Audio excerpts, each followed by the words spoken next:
বন্ধুরা, আজকে একটা নতুন গল্প নিয়ে আসলাম তোমাদের মাঝে।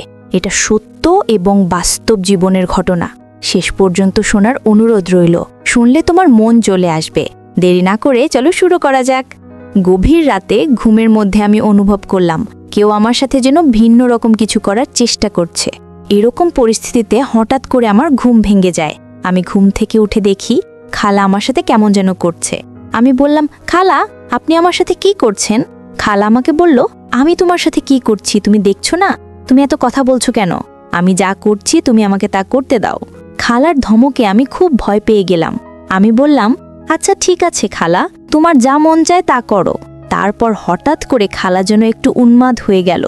উন্মাদ হয়ে খালা এই জোর বৃষ্টির রাতে আমার সাথে যা করলো তা শুনলে বন্ধুরা তোমাদের মাথা গরম হয়ে যাবে।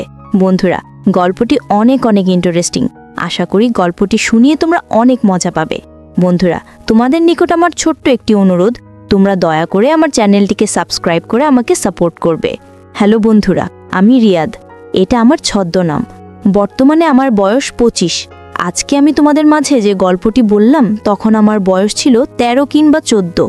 আমার চাচা ছিল একজন ছোটখাটো ব্যবসায়ী।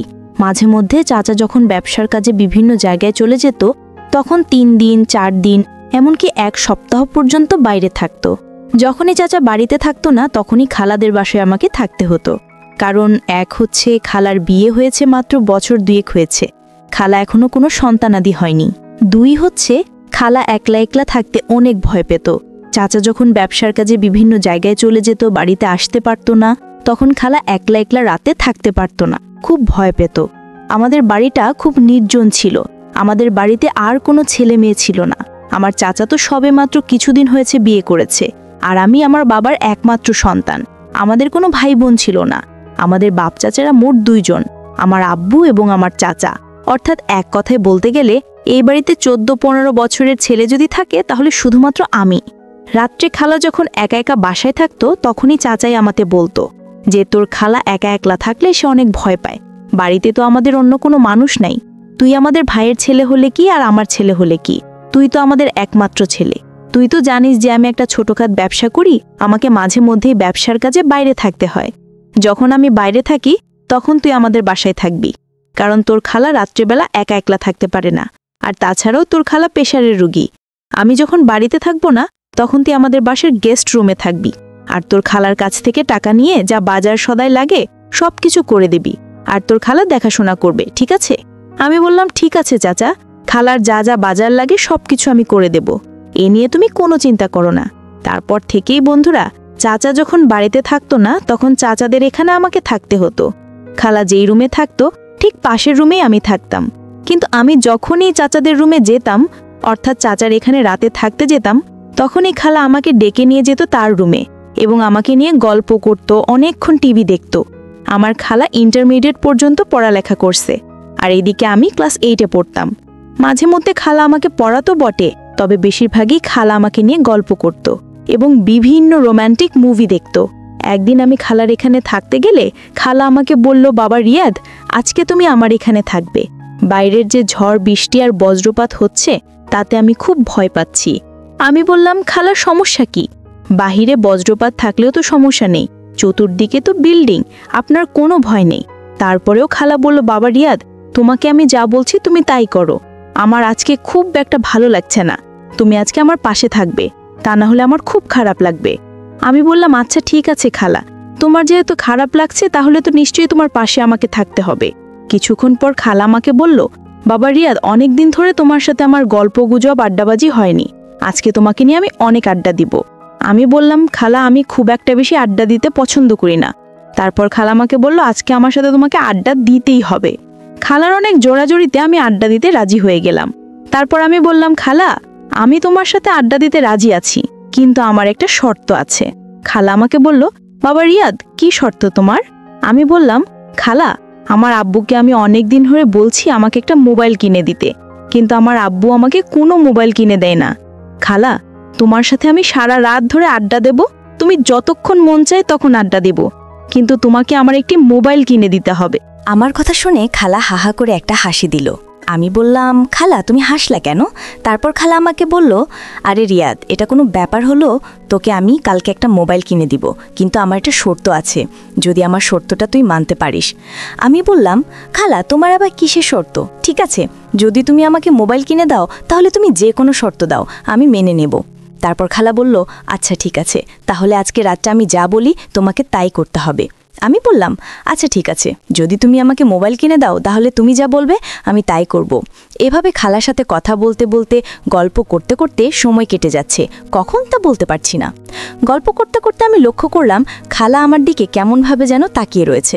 খালার তাকানোর মধ্যে যেন একটা রহস্য লুকিয়ে আছে। আমি মনে মনে ভাবলাম, খালা যা মন চায় তা করুক, খালা যা বলে আমি তাই করব, এর বিনিময়ে তো আমি একটা মোবাইল পাবো। এই ভেবে খালার শর্তে রাজি হয়ে গেলাম। তারপর আমি খালাকে বললাম, খালা এবার বলো তোমার শর্তটা কি? খালা বলল, আরিফিন, এত তাড়াহুড়ো করেছি কেন? আস্তে আস্তে তোমাকে আমি সব বলছি। আমার যে কি শর্ত তা তুমি রাত হলেই বুঝবে। এবার চলো আমরা শুয়ে পড়ি, আর এই দিক দিয়ে প্রচুর ঝড় বৃষ্টি হচ্ছে বাহিরে। কিছুক্ষণ পর খালা আমাকে বলল, বাবা রিয়াদ, আজকে আমার খুব খারাপ লাগছে, এই মলমটা নিয়ে আমাকে একটু আমার মাথায় মালিশ করে দাও, তাহলে মনে হয় একটু ভালো লাগবে। তারপর আমি আর কি করব, বাধ্য ছেলের মতো হয়ে আমি খালার মাথায় মালিশ করতে শুরু করলাম। একদিকে আমি মালিশ করতেছি, আরেকদিকে খালা কেমন যেন অদ্ভুত অদ্ভুত আওয়াজ করতেছে। আমি বললাম, খালা তুমি এরকম অদ্ভুত আওয়াজ করছো কেন? খালা বলল, আরে বাবা তুই এটা বুঝবে না, তোকে যা বলছি তাই কর। আমি বললাম, ঠিক আছে খালা। এই বলে বাধ্য ছেলের মতো খালার শিখানো অনুযায়ী আমি তার মাথায় মালিশ করতে শুরু করলাম। এভাবে মালিশ করতে করতে খালা হঠাৎ করে ঘুমিয়ে পড়ল, আমিও ঘুমিয়ে পড়লাম। গভীর রাতে ঘুমের মধ্যে আমি অনুভব করলাম কেউ আমার সাথে যেন ভিন্ন রকম কিছু করার চেষ্টা করছে। এরকম পরিস্থিতিতে হঠাৎ করে আমার ঘুম ভেঙে যায়। আমি ঘুম থেকে উঠে দেখি খালা আমার সাথে কেমন যেন করছে। আমি বললাম, খালা আপনি আমার সাথে কি করছেন? খালা আমাকে বলল, আমি তোমার সাথে কি করছি তুমি দেখছো না? তুমি এত কথা বলছো কেন? আমি যা করছি তুমি আমাকে তা করতে দাও। খালার ধমকে আমি খুব ভয় পেয়ে গেলাম। আমি বললাম, আচ্ছা ঠিক আছে খালা, তোমার যা মন চায় তা করো। তারপর হঠাৎ করে খালা যেন একটু উন্মাদ হয়ে গেল। উন্মাদ হয়ে খালা এই জোর বৃষ্টির রাতে আমাকে তার সাথে তাল মেলাতে বলল। অর্থাৎ সে যা যা আমাকে বলল আমি তাই করতে লাগলাম, কারণ আমি যদি খালার কথা না শুনি তাহলে তো কালকে খালা আমাকে মোবাইল কিনে দেবে না। একটা মোবাইলের আশায় খালা যা বলছে আমাকে তাই করতে হয়েছে। তারপর খালা আমার সাথে এমন কিছু করলো যার ফলে আমার অবস্থা খুব খারাপ হয়ে যেতে লাগলো। তারপর আমি খালাকে বললাম, খালা তুমি আমাকে যে কাজ করার ইঙ্গিত দিচ্ছ সেটা করা কি ঠিক হবে? চাচা জানতে পারলে মনে কষ্ট পাবে। তারপর খালা আমাকে বলল, রিয়াদ তোমার কি মোবাইল লাগবে না? আমি বললাম, যে খালা লাগবে। তোমার যদি মোবাইল লাগে তাহলে তোমাকে আমার সাথে আজকে একটা কিছু করতে হবে, তাহলেই কেবল তুমি মোবাইল পাবে। তারপর খালা আমার সাথে এমন কিছু করলো যার মুখের ভাষায় প্রকাশ করা অসম্ভব। আমিও তখন নিয়ন্ত্রণ হারিয়ে যা করার তাই হলো। তারপর খালার ইচ্ছামতো আমার সাথে অনেকক্ষণ বিনোদন করলো। তারপর একটা পর্যায়ে তিনি ক্লান্ত হয়ে পড়লেন। তারপর আমি খালাকে বিনয়ের সাথে বললাম, খালা চাচার সাথে কখনো এরকম কিছু বলবেন না, আপনাকে অনুরোধ করলাম, চাচা জানতে পারলে আমাকে মেরে ফেলবে। তারপর খালা বলল, আরে পাগল, তুমি এই বিষয় নিয়ে কোনো চিন্তা করো না, তুমি তো আমার কথাই রাখছো তাই না? তোমার চাচা জানবে কি করে? এখানে তুমি আর আমি ছাড়া তো কেউ নাই। রিয়াদ তুমি অনেক সুন্দর, তোমাকে আমার অনেক পছন্দ।